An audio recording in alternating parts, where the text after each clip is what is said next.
Hello, bonjour et bienvenue à tous dans l'épisode numéro 120 du Hoopcast, votre dose hebdomadaire de NBA. Alain Mattei, très heureux de vous retrouver comme toutes les semaines, mais un épisode un petit peu spécial. On va en parler tout de suite. À ma droite, Erwan Abotret. Bonjour Erwan. Salut Alain.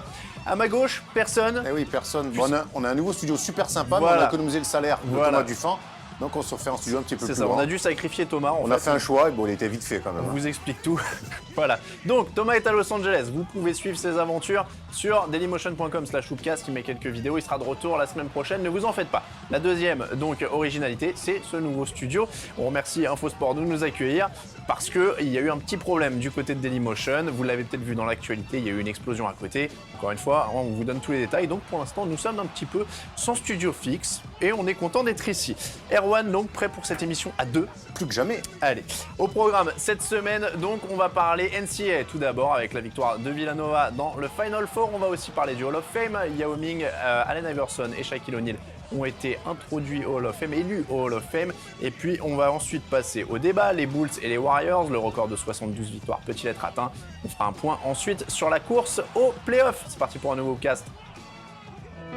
Sizing up Anderson, long three. Kyrie Irving, I cannot believe you've done it again. Il n'y avait pas de NBA lundi soir, il y avait un match pour le titre NCAA. Villanova a battu North Carolina 77-74. C'était l'événement basket de cette semaine. On a donc décidé de commencer l'émission par ça. Erwan, d'abord parce que c'était un événement et surtout parce que le match a été complètement dingue. Bah ouais, certainement le match le plus fou de ces au moins 10 dernières années en NCAA. Et puis ça clôture une March Madness incroyable et ça clôture une saison. Et quand on finit une saison de sport sur un tir au buzzer comme ça, ça reste incroyable. Pour le coup, c'est Villanova, premier titre depuis 30 ans. 1985. Ouais, 30 ans, 85. 85. Ouais. Et pour le coup, c'est Chris Jenkins qui envoie une supernova, on va dire, qui envoie Villanova à son titre de champion. C'était magnifique à voir, en tout cas. Belle action, beau tir de Jenkins, vraiment. En plus, la gestuelle, il a une vraie attitude en plus. Après le shoot, il va voir le public. Il a un vrai truc. Lui, son coach reste assez stoïque. Bon, lui, il a un peu plus de joie, mais c'est surtout les gens autour qui explosent. On a même vu Barkley sauter. On a toutes les réactions. Il y a pas mal de petites vidéos. Il a pas sauté aussi haut depuis 10 ans, Barkley. Il y a eu pas mal de petites vidéos sur les réactions. C'était un moment sympa. La NCAA, c'est ça. C'est pour ça qu'on aime la NCAA. C'est pas toujours le meilleur des baskets, c'est pas toujours le plus stratège des baskets, mais voilà, il y a cette espèce de passion. Après, tu dis, c'est pas le meilleur des baskets. Ce match-là était très bonne qualité. Mais parce que c'est une équipe Villanova déjà qui joue très bien au basket. Ah, je croyais que tu allais me donner ton argument et parce que je sais que ça allait te faire plaisir et j'ai pensé à toi quand j'ai vu ce match. C'est une équipe qui a un vrai programme. Ah oui. Avec des joueurs qui restent longtemps. Ben oui, mais après il y a un vrai fond de jeu. Il y a très peu de joueurs ou alors vraiment très peu de joueurs qui risquent d'aller en NBA chez Villanova. Donc c'est des joueurs qui ont fait un cursus quasi complet ou complet et ça se sent, ça se voit. Le coach est là depuis pas mal de temps, le sosie de George Clooney. Et ça se sent, on les a vus en demi-finale découper Oklahoma, ils se sont fait des passes, ils ont joué juste, ils ont mis les ballons là où ça faisait mal. En face, Oklahoma, ils faisaient 2 passes, ils faisaient du 1 contre 1 dans une grande salle où ils n'ont pas eu de repères. Oklahoma a complètement explosé et c'est une victoire d'équipe de Villanova et c'était vraiment agréable à voir. Et puis, on reparle aussi de North Carolina qui était quand même favori dans cette finale et cette égalisation de Page. Le shoot est incroyable avec le double clutch. C'est complètement fou. Et puis après, la défense, elle laisse un peu plus à désirer, mais ça va tellement vite. Il pense qu'il est battu, donc il est doublé et puis il trouve la bonne passe sur Chris Jenkins. C'est des jeunes après, c'est des mecs qui ont 19-20 ans, c'est dur de leur tomber dessus. Petite erreur de naïveté, mais à ce moment-là du match, à 3 secondes de la fin ou 2 secondes, c'est compliqué. C'est difficile, d'autant que tu as produit l'effort pour revenir parce qu'ils ont été menés très longtemps en North Carolina et ils finissent par revenir quand même. Après, Villanova qui craque pas, c'est aussi très très fort parce que le panier de Page, il fait très très mal. Et puis Villanova, honnêtement, a proposé le meilleur basket sur ce Final Four, il n'y a pas photo. Moi, je suis d'accord avec ça. J'ai été impressionné par cette cohésion collective qu'ils avaient, ce fond de jeu, ces passes, il y avait vraiment des choses puis hyper intéressantes. Des meneurs de jeu qui tiennent la balle, comme dans des systèmes, ça jouait juste. Quand ils étaient devant, ils jouaient long. C'était contrôlé de A à Z. Une victoire de coach aussi, on peut dire. On va passer retour à la NBA. On va parler du Hall of Fame, même si d'ailleurs il n'y a pas que des NBAers au Hall of Fame. Shaquille O'Neal, Allen Iverson, Yao Ming, Tom Izzo, Cheryl Swoops et Zelmo Biti, dont tu vas me parler, je suis sûr, en détail. Au moins déjà, on va parler de Shaquille O'Neal et Allen Iverson. Au Hall of Fame, ça paraît hyper logique. Oui, voilà, il n'y a pas grand-chose à dire. Le Shaq, l'un des pivots les plus dominants, même si c'est peut-être une période plus courte que des Kareem Abdul-Jabbar, des Bill Russell ou même des Chamberlain. Mais en tout cas, sur une période de 4-5 ans, il a quand même tout écrasé, 4 fois champion, 3 fois MVP des finales, dont ce flip-it avec les Lakers où il était injouable à cette époque-là. Voilà. Une fois MVP, 15 fois All-Star, 3 fois MVP des finales, 8 fois First Team All-NBA. Voilà, non, mais Petit CV. C'est un monsieur, et puis c'est un personnage aussi. Je crois que plus qu'un simple destructeur de raquettes, et d'un dunker énorme, c'est un personnage et on le voit encore dans son après-car, donc c'est tout à fait normal. Tu vois, moi, c'était la question que je voulais te poser dans ces news. Qui a eu le plus gros impact culturel, Iverson ou Shaquille O'Neal? Alors j'ai envie de te dire Allen Iverson quand même. Mais tu vois, sur le global, moi, j'ai envie de te dire Iverson. De peu, parce qu'il a amené quelque chose, de différent, de nouveau. Et puis quand c'est plus facile quand même de rénover un jeu quand t'es meneur. Jabbar avait amené le skyhook, il y avait déjà eu pas mal de pivots dominants. Iverson a amené un style à lui. À part, il a fait changer les règles aussi vestimentaires, notamment. Voilà, il a amené quelque chose, mais il a toujours été comme ça, de high school à Georgetown. Eric Mikou me confiait qu'il avait fait changer un peu les règles, qu'ils s'entraînaient, ils avaient changé les heures d'entraînement. Lui aussi, c'est un personnage, un autre gabarit, un autre poste, mais il a marqué son histoire. C'est un mec bien plus écorché vif qu'un Shaquille O'Neal. Ouais, il y a ça aussi. Mais c'est vrai que pour avoir regardé un peu le docu HBO d'ailleurs qui a été fait sur lui, c'est quand même un personnage super riche, qui a eu un impact culturel, il a apporté un vrai truc. Ouais, aujourd'hui, en 2016, il a toujours son style fin des années 90, début des années 2000. Il n'est pas passé au slim, quoi. Et puis à la Rodman, il y a toujours une sincérité dans ce qu'il faisait, dans ce qu'il disait. Et c'est pour ça que pour le coup, alors autant je suis absolument pas fan des discours Hall of Fame, etc. Je suis impatient de voir celui d'Iverson. Je me demande ce qu'il va dire. Moi aussi, je suis impatient. C'est un mec. Mais dans le bon sens du terme. Je pense que ça va être plein d'émotions et que ça va être intéressant. Je pense qu'il va y avoir un vrai truc. Mais les deux, c'est tout à fait normal. On rappelle que c'était rencontré en finale en 2001. Ouais. Et puis au-delà, on parle d'Iverson, voilà, des crosses, mais c'était un compétiteur incroyable. Et d'ailleurs, il a déclaré dans une interview que c'était pas un point de guard, mais c'était un killer. Oui, un tueur d'arrière. C'était un vrai joueur, faut pas l'oublier, ça avant tout. MVP, 11 fois All-Star, 3 fois l'NBA First Team et 4 fois meilleur marqueur. Yao Ming entre aussi Hall of Fame, lui il a été 8 fois All-Star. Ouais. Et je te sens moins convaincu. Un petit peu plus sceptique sur notre ami Yao Ming. Et alors ça a été l'attraction d'avoir arrivé un espèce de grand pivot de 2 mètres comme ça, avec des moves assez véloces, qui mettait ses lancers francs, et c'est peu dire. Il a quand même fait une saison à 25 points et quasiment plus de 9 rebonds en 2006-2007. Mais ceci dit, Yao Ming, c'est une demi-finale de conf grand max en 2000. Je l'ai la stat là. L'époque Tracy McGrady. Ouais, c'est ça. En 2008-2009, il pète 4-3 contre les Lakers. C'est une demi-finale de conf. Donc 8 fois All-Star pour lui. Pas une fois NBA First Team, quand même, Yao Ming, beaucoup blessé. Sa saison, elle se limite à 7 ans NBA. Il est drafté en 2002. Il part en 2011, mais 2009-2010, il est out. Et en 2011-2010, il joue 5 matchs. Donc voilà, elle se limite à 7 saisons. Là-dessus, tu penses qu'il n'a pas sa place parce que c'est trop court? Moi, je pense que le Hall of Fame doit être vraiment la crème de la crème. Yao Ming a marqué les esprits, a été un très bon joueur. Ça a été l'un des mecs, et Shaq le dit aussi, qu'il a le plus ennuyé sur un terrain. Maintenant, il manque une forme de longévité, il manque des coups en play-off notamment, il manque des perfs de très très haut niveau pour être au Hall of Fame. Est-ce que tu envoies Brandon Roy au Hall of Fame? Non. Alors qu'il serait peut-être allé s'il avait été... Mais bon. Je suis d'accord avec toi sur le côté, ça doit être la crème de la crème. Et c'est ce que je dis à chaque fois, et je trouve qu'on est toujours trop large. Et voilà, là, on a une cuvée exceptionnelle, mais on est toujours trop large. Mais pour l'impact culturel et tout ça, si on prend en compte, il a été tellement énorme pour la NBA en Chine. C'est quoi la base? C'est un produit marketing ou c'est un basketteur? Non mais voilà, on est d'accord. Sur le basket, sur le basket, ça me paraît un peu court. Ça manque de relief, voilà. On est d'accord. Mais après, voilà, s'ils prennent en compte, et je dis s'ils prennent en compte, ce ne serait pas mes critères, mais tout l'impact culturel qu'il a eu et non, tout mais ça, j'en doute pas, ce qu'il a fait pour son pays, ça et tout, mais je suis pas sûr que ça soit ça qui rentre en compte, quoi. Bref. En tout cas, ça ne devrait pas. Cheryl Swoops, 3 fois MVP de la WNBA et 3 fois l'or olympique aussi, quand même. Ça, il n'y a pas photo. Une vraie leader de Team USA. Tout gagné. Tom Izzo, coach de Michigan State. Ouais, comme quoi on peut se faire sortir. Oui, c'est vrai que c'était pas son année pour le tournoi. Mais voilà, coach qui est là depuis très très longtemps, qui a eu sous ses ordres Draymond Green notamment, Martin Cleaves aussi, le petit meneur, vous vous souvenez, il y a eu du monde, et qui a été champion, multiple fois champion universitaire de Michigan State. Donc oui, Tom Izzo. C'est un peu la particularité des coachs NCAA d'ailleurs, c'est qu'il y en a beaucoup qui rentrent au Hall of Fame de leur vivant, de leur actif en tout cas, et qui restent voilà comme ça. C'est assez. Qui reste très longtemps aussi. Oui, après c'est vrai que s'ils attendent, ils ont peut-être peur qu'il soit mort. Zelmo Biti, bah écoute, ça arrive. Hein. Zelmo Biti, rookie first team en 1963. Là, je l'ai pas. Et alors, sinon, Cumberland Posey aussi est au Hall of Fame. Et alors, pour l'info de tout le monde, quand même, il était considéré comme le meilleur joueur de basket des années 1900 à 1920. Voilà. Donc, c'est posthume, hein, bien sûr. Il ne sera pas là. 1920, je jure. Voilà. On va passer au rookie du mois, parler un petit peu aussi de ce qui s'est passé de ce côté-là. Josh Richardson est rookie du mois avec 12 points de moyenne, 53% au tir et 59% à 3 points. On parle pas toujours des joueurs du mois, mais là on voulait quand même en dire un mot. Karl Anthony Towns est rookie du mois à l'Ouest, mais c'est vrai que Josh Richardson, il commence à apporter quelque chose du côté de Miami. Ouais, pas mal. Ils profitent notamment de la blessure de Beno Udrih, des petits problèmes qu'ils ont sur leur meneur remplaçant. Il a pris sa chance et c'est un petit peu ça la NBA, c'est qu'il y a des mecs qui attendent leur chance. Le bon flair une fois de plus de Pat Riley, et puis il a eu du temps de jeu, et puis dans un système toujours pareil, autour d'une forte défense avec Eric Spoelstra, il arrive à s'éclater. Mais je pense que quand on arrive dans cette équipe, les mecs comme Dwayne Wade, comme Chris Bosh, bon même si là on l'a revu en civil, c'est bien, et les mecs comme... c'est une équipe où je pense qu'on peut bien s'intégrer, et c'est ce que fait Josh Richardson. Et c'est bien de voir ça, ça montre quand même aussi... sans vouloir lui faire offense, un peu la pauvreté des rookies à l'Est.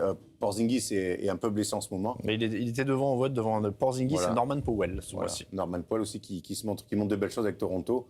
Mais bon, voilà quoi. Josh Richardson qui a fait 4 ans de fac.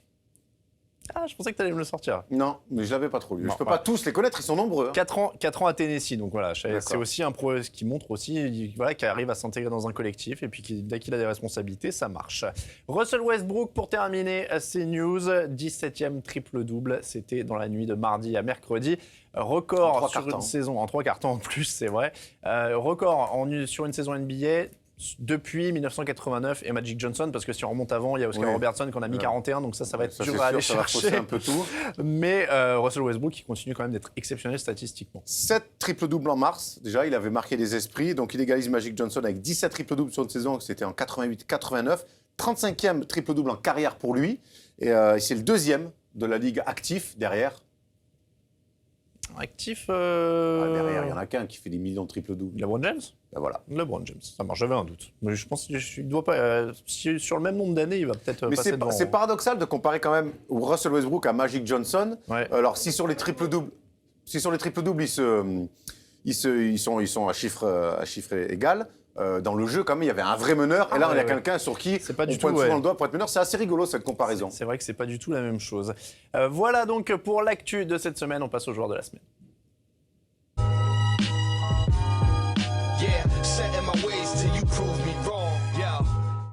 Les Mavericks se sont relancés et c'est grâce notamment à un homme qu'on n'attendait pas forcément à ce niveau-là. JJ Barea est notre joueur de la semaine.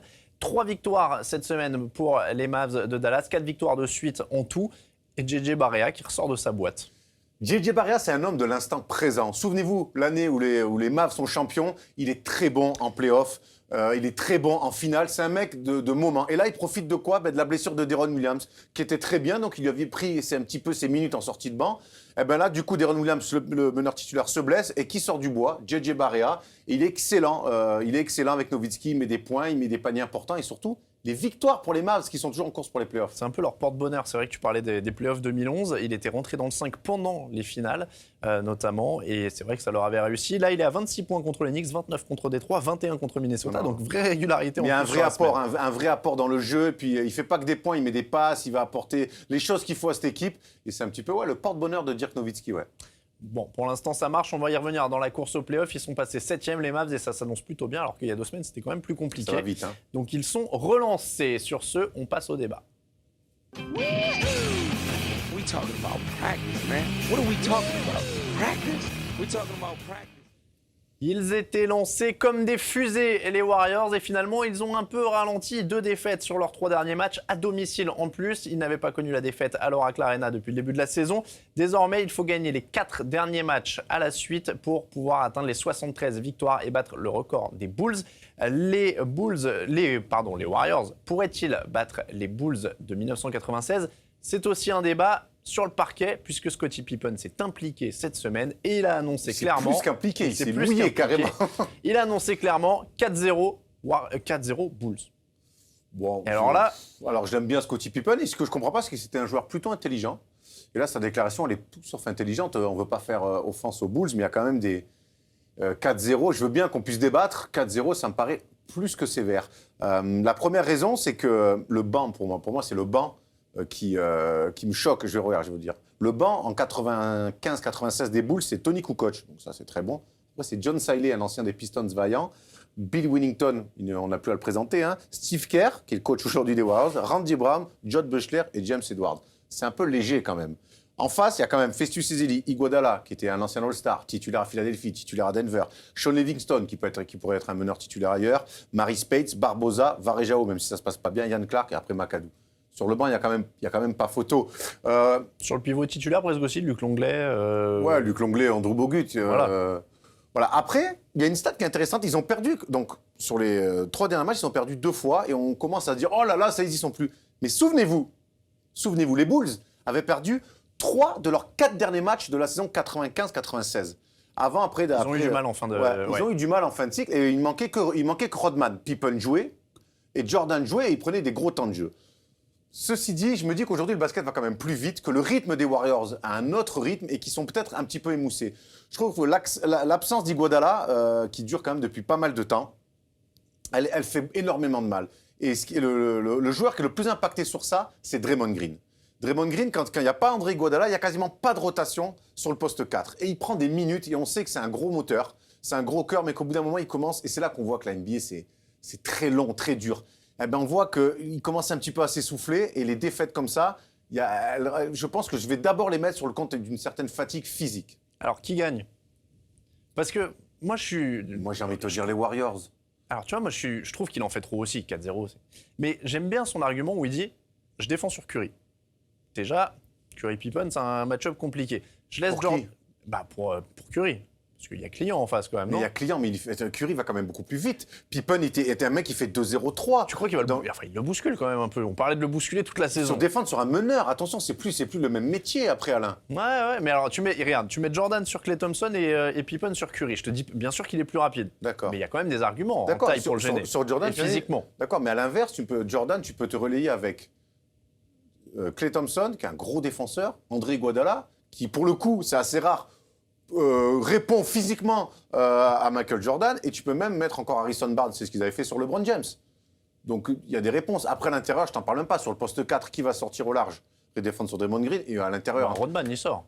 Au large pour le jouer après sur les trucs. Oh, il peut bouger. Il a fait ça à son époque Détroit. À l'époque 96, c'est quand même maintenant plus un défenseur après de périmètre. Il a pris de la masse. C'est plus un défenseur dans la raquette et un fort rebondeur que le Rodman qu'on a connu à l'époque Pistons, qui défendait d'ailleurs sur Michael Jordan. Après, à l'intérieur, il se fait une boucherie. Andrew Bogut est quand même un basketteur bien plus épanoui. C'est là le problème. Bien plus épanoui qu'un Longley ou qu'un Winnington. C'est le problème. Après, est-ce que c'est leur jeu? Alors, dans ce cas-là, les Warriors jouent à l'intérieur plus que d'habitude au final. Moi, je pense que sur le rythme, et après, pareil, ça là, on est en train de débattre sur. Bon, c'est bien, ça fait fantasmer tout le monde. Mais sur le rythme, déjà, regardez les matchs de l'époque de 96, on était loin d'un basket de relance. C'était Ron Harper, le meneur titulaire. Chez les Bulls, et il remontait la balle en marchant la plupart du temps.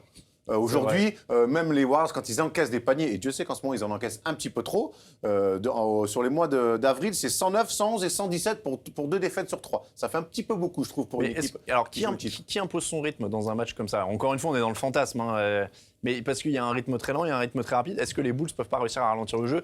Moi, je pense un peu réussi à ralentir le jeu. Je pense que si les Bulls arrivent à réduire l'adresse des Warriors, ils vont pouvoir contrôler le rythme. S'ils encaissent, s'ils n'arrivent pas à réduire l'adresse des Warriors, c'est les Warriors qui vont imposer leur rythme. Et sur le basket de relance, je pense qu'ils vont avoir du mal. Dennis Rodman, à cette époque-là, et pas les Dennis Rodman des Pistons, c'est important. Je pense qu'il va avoir du mal quand même à avoir. À l'époque, il défendait quand même sur Kemp, sur Malone, c'était des duels d'intérieur. Aujourd'hui, il va falloir qu'ils sortent quasiment 3-4 mètres plus loin pour aller chercher Draymond Green au large. Ça me paraît compliqué. Après, Jordan Pippen, on la caisse et tout, mais Ron Harper, il va défendre sur qui? C'est clair qu'on voyait la photo derrière toi. C'est vrai que c'est pas du tout les mêmes gabarits. Ron Harper va défendre sur qui? Alors, tu peux jouer small ball. Tu peux mettre Tony Kukoc en 4.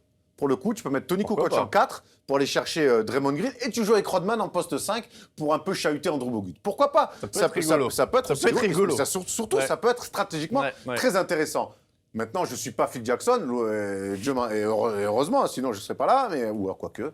Mais en tout cas, ça peut être intéressant. Je ne pense pas qu'il y aurait 4-0, mais je pense que, mine de rien, le basket évolue, va plus vite, que les corps s'endurcissent et que, au-delà du talent, juste sur l'époque, je ne peux pas croire que le Brésil 70 au foot, par exemple, qui était l'une des plus belles équipes du monde, aujourd'hui, elle puisse taper le Barça. C'est tout. Là-dessus, on est d'accord. Kerr dit que le match prendrait 6 heures parce que les Bulls se feraient siffler des fautes dans tous les sens. et les Warriors se feraient siffler des défenses illégales dans tous les sens. Mais les gens s'adaptent, voilà, c'est ça aujourd'hui, c'est qu'on s'adapte. Au bout d'un moment, quand tu défends, il y a des arbitres qui vont laisser jouer. Quand tu défends fort et qu'on te siffle 2 fautes rapidement, eh ben, tu vois ton coéquipier qui est sanctionné 2 fois, eh ben, tu t'adaptes. Au lieu de mettre la main là, ben, tu vas plus la mettre là, tu vas mettre un avant-bras, on s'adapte. Moi, je ne crois pas à ces théories des matchs de 6 heures. Je crois que que ce soit les Bulls ou les Warriors, ce sont 2 équipes très intelligentes et l'une comme l'autre se serait adaptée aux règles des années 90 ou aux règles des années 2010. Par contre, Kerr a eu une très bonne remarque. Il a dit par contre, il ne sifflerait jamais de marché. Ça resterait pareil. Donc voilà, là-dessus, moi, il y a une égalité. Ah, il y a une vraie constance NBA sur les marchés. Après, pour revenir un petit peu aux Warriors et cette fin de saison, il est un petit peu dur. Je pense que les blessés, et c'est là qu'on voit que c'est une vraie équipe qui ne marche pas qu'avec Steph Curry et son adresse et ses exploits. C'est une équipe, il n'y a pas Bogut, et on sait que Bogut, dans le jeu de passe, dans la circulation du ballon, il offre beaucoup de situations. Il a été un petit peu diminué ces derniers temps. Iguodala, pareil, en sortie de banc, amène énormément de choses. A été absent très longtemps. Ezeli a été absent très longtemps. Et je crois que c'est une équipe qui nous a régalé cette saison, mais il va falloir qu'elle se retrouve très vite au complet, qu'elle se repose juste le temps de la post-season avant les playoffs, pour vraiment arriver frais, parce qu'ils sont en train un petit peu peut-être de se... Je les ai trouvés face à Minnesota un peu suffisants, mais aussi un petit peu fatigués psychologiquement. Il y a un mix un peu des deux. Tu sentais qu'ils n'étaient pas dedans. Ouais, mais au bout d'un moment, il y a alors, je sais pas, ils sont peut-être en train de se tromper entre le record des Bulls. Steph Curry qui veut mettre 400 points dans une saison, je crois qu'ils sont en train d'oublier... 403 points. 403 points. Et je crois qu'ils sont oubliés, ils sont en train d'oublier l'essentiel. Et l'essentiel, c'est de faire un back-to-back. Donc pour toi, ils ne doivent pas jouer le record. C'est pas qu'ils ne doivent pas jouer le record, mais je crois que... Parce qu'ils pourraient se reposer depuis des plombes. Je crois qu'Alain, taper le record et ne pas être champion, ça serait pire que l'inverse. Ça, c'est sûr. Voilà. Ça, c'est Vaut sûr. mieux qu'ils soient frustrés de finir à 70 ou 71 victoires et qu'ils fassent un back-to-back. Parce que n'oublions pas que les Bulls, le plus important, quand ils font 72-10, c'est qu'ils sont champions et que derrière, ils vont faire un free pit. Et c'est ça, finalement, qu'on retient le plus. C'est le free pit. Cette année, on parle beaucoup du 72-10 parce que les Warriors s'en rapprochent, mais ce qu'on retient, c'est que Jordan, de 91 à 93, il a fait 3. Et de 96 à 90, il fait 3. Après, c'est un record mythique, mais ça montre à quel point c'est dur de l'atteindre, parce qu'on les a tous vus, on se disait ils sont partis comme des fusées, et on voit que la moindre erreur te met à chaque fois dedans et dire maintenant ils sont le dos au mur, parce qu'ils étaient très en avance sur le record des Bulls. À un moment, ils avaient quasiment 2 défaites d'avance sur le record des Bulls, notamment grâce à leur très bon départ.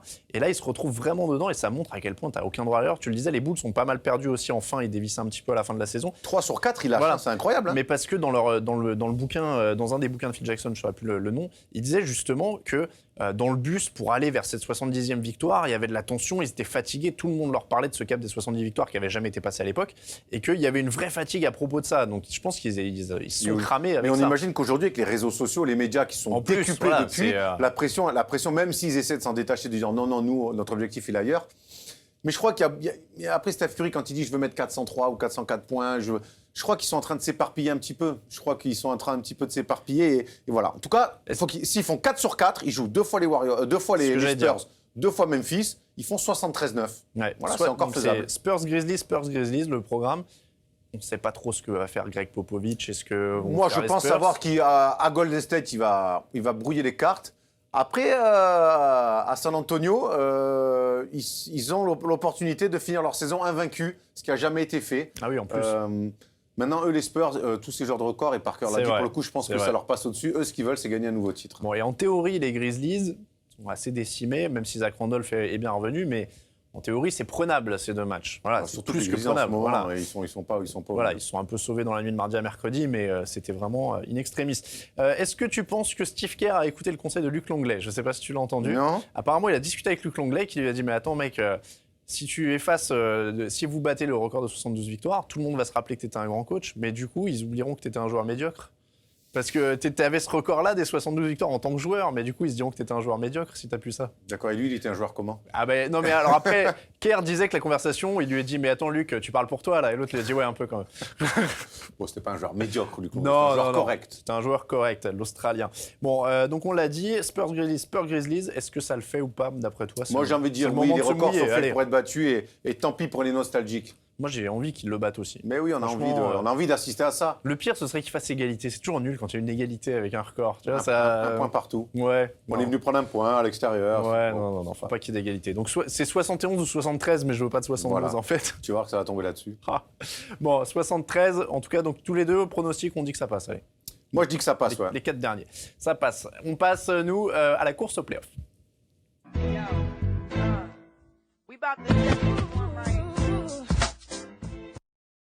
Dernière ligne droite avant les playoffs. Il ne reste plus que quelques matchs, 3, 4, 5 matchs selon les équipes. On va donc faire un dernier point sur cette course et on va commencer par la conférence Est avec la 7e place qui est occupée actuellement par les Pacers, 41 victoires, 36 défaites. Les Pistons, 41-37. Les Bulls, 9e au bord des playoffs à 39 partout et les Wizards à 37-40. Alors j'ai laissé les Wizards parce que mathématiquement ils sont pas leur bilan, éliminés. ça suffit, on a fait le tour. Hein, je Voilà. pense qu'ils sont, Bon, normalement, ils ne méritent pas d'y aller. Voilà, on paraît dit un mot compliqué. sur eux rapide, ils ne méritent pas d'y aller. on va remonter donc vers Chicago. Alors, on va repartir en duo. Les Pacers en 7, 41-36. Il leur reste à jouer Cavaliers, chez les Raptors, Nets, Knicks et Bucks.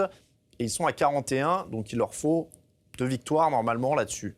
C'est une équipe, ils sont capables de le faire, mais c'est une équipe qui, ces dernières semaines, ne transpire pas le bien-être. Ils ont beaucoup de mal, ils ont lâché des matchs à domicile importants, notamment face à Chicago.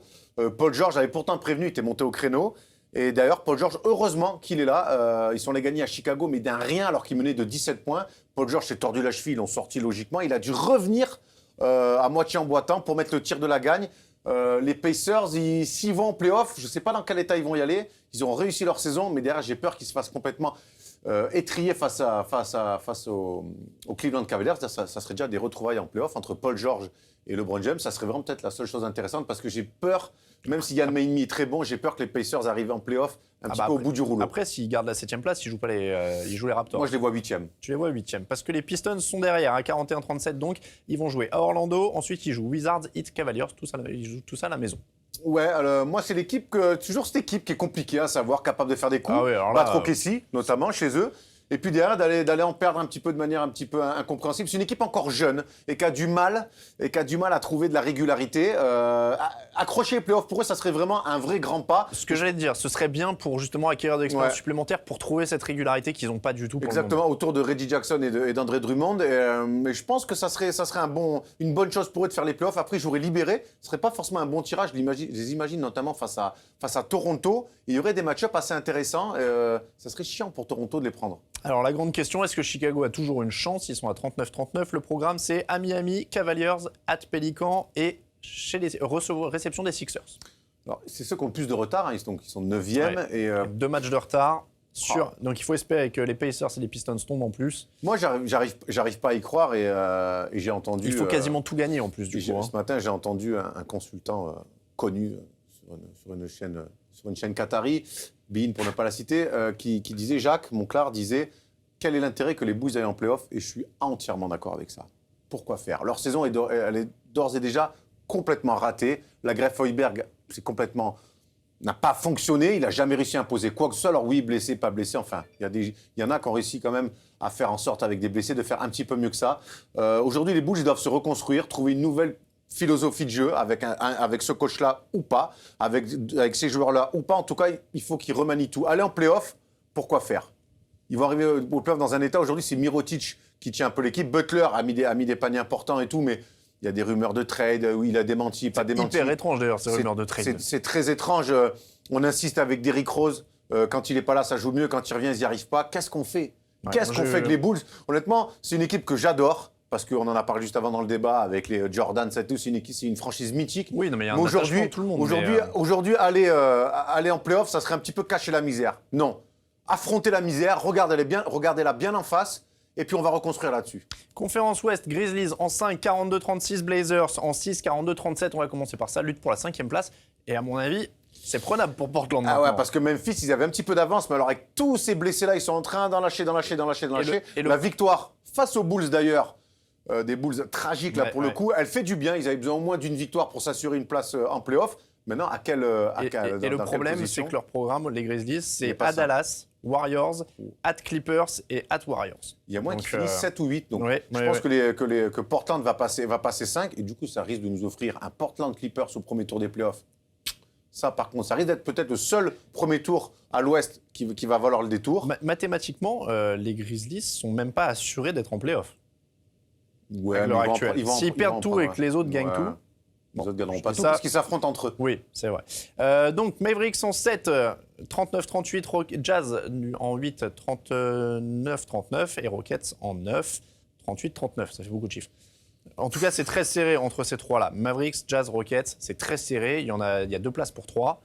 Les Mavs sont plutôt bien partis. Le calendrier, c'est Rockets, Grizzlies, chez les Clippers, chez le Jazz et contre les Spurs. Les Mavs, un petit peu à l'expérience. Ils s'en sortent. On parlait un petit peu plus tôt de JJ Barea qui avait mis un petit peu les gaz pour offrir des victoires importantes.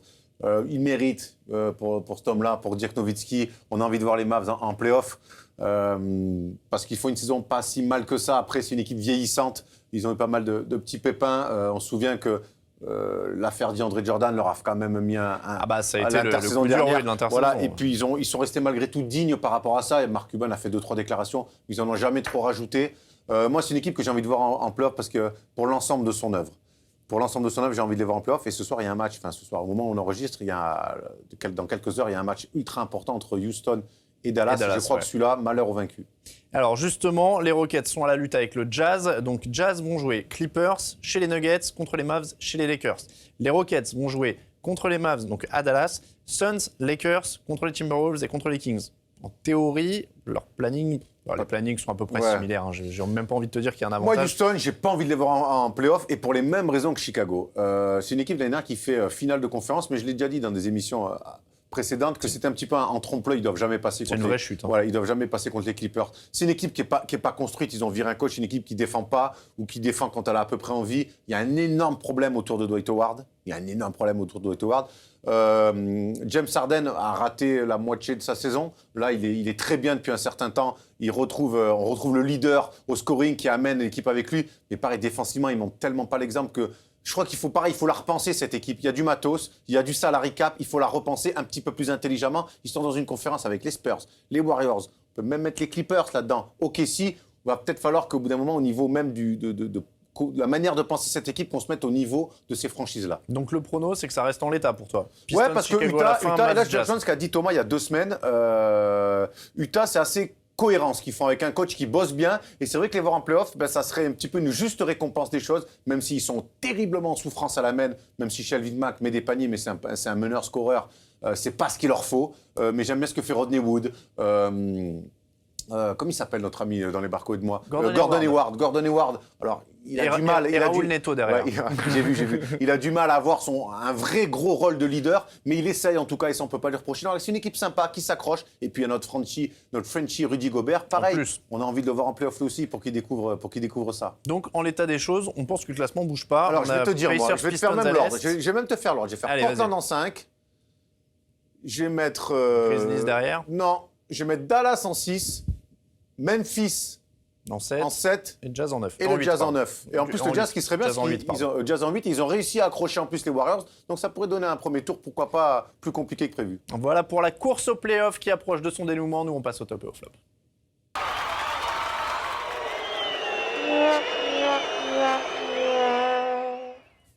Nos top et nos flops de la semaine, nous ne sommes que 2, donc ça va aller un peu plus vite. Erwan, ton top. Mon top, moi, c'est Devin Booker. On parle beaucoup de Karl Anthony Towns, de Porzingis, de Jahlil Okafor. Et il y a ce petit meneur, ce petit deuxième arrière, plutôt Devin Booker, qui a encore mis 34 points il n'y a pas si longtemps que ça. Et lui, il va faire des cartons plus tard. Et je pense qu'on n'en parlera pas assez peut-être, mais à Phoenix, ils ont une petite pépite. Il va falloir qu'il l'entoure un petit peu, mais c'est un vrai beau shooter deuxième arrière capable de mettre des cartons. Et on va en entendre parler par la suite, c'est sûr. Il est dans une équipe qui perd, donc c'est vrai que ça ne l'aide pas beaucoup. Mais en tout cas, il met des vrais cartons. Il ne met pas des 16-17 points. Il met des cartons. Eh ben, on va rester dans les rookies. Karl Anthony Towns, pour moi, je sais que c'est Wiggins qui a marqué le plus de points, mais j'ai trouvé Towns impressionnant. Shabazz Mohamed.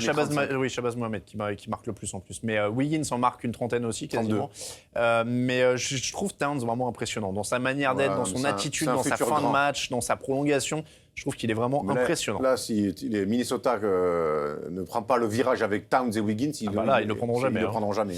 Le flop. Mon flop, c'est les Warriors qui perdent justement contre les Timberwolves. C'est pas très sérieux après prolongation. Ils encaissent une flopée de points. J'ai plus 117. Même après prolongation, c'est pas très sérieux pour cette équipe-là. Quand ils sont pas bien, il faudrait qu'ils se ressentent sur leur défense. C'est ce qu'ils ont toujours su bien faire quand ils étaient dans le dur. Phil Jackson, pour moi, en flop. Alors je sais que c'est du déjà dit, mais visiblement, c'est confirmé que son premier choix pour le coach des Knicks serait Kurt Rambis. Voilà. Et donc cet acharnement à vouloir sa philosophie, ses coachs, etc., Je comprends pas trop. Mais parce quand on te file des millions pour ta philosophie, même si elle Ah marche pas, oui. forcément, tu te Mais, dis que c'est la bonne. Oui, mais c'est vrai que normalement, les bons dirigeants, c'est qu'ils savent s'entourer et faire confiance Les et bons. développer. Voilà. Les bons. Mais là, on est en train de découvrir qu'il ne l'est vraiment pas.